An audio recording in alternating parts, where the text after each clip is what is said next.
আমার নাম মোহাম্মদ আবুল কালাম। আমার বাড়ি চান্দিনা থানা, জেলা কুমিল্লা।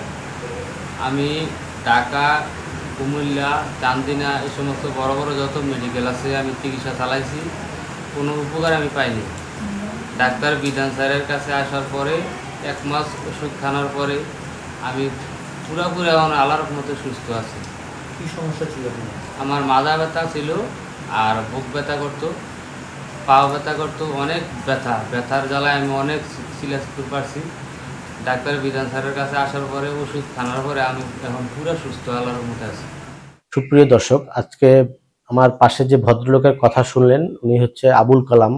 ওনার বাড়ি হচ্ছে কুমিল্লা জেলার চান্দিনায়। ওনার অনেক দিন থেকে কোমরে ব্যথায় ভুগছিলেন।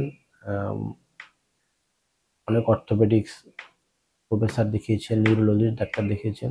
ওনার সিম্পল জাস্ট শুধু মাসেল স্পাজম ছিল, মাসেল উইকনেসের কারণে পেইন হইতো। তো ওনাকে কিছু চিকিৎসা দেওয়ার পরে, কিছু ব্যায়াম, পোস্টারাল কারেকশন করার পরে উনি এখন পুরোপুরি সুস্থ, যেটা তো ওনার মুখ থেকেই আপনারা শুনতে পারলেন। ধন্যবাদ, ভালো থাকবেন সবাই।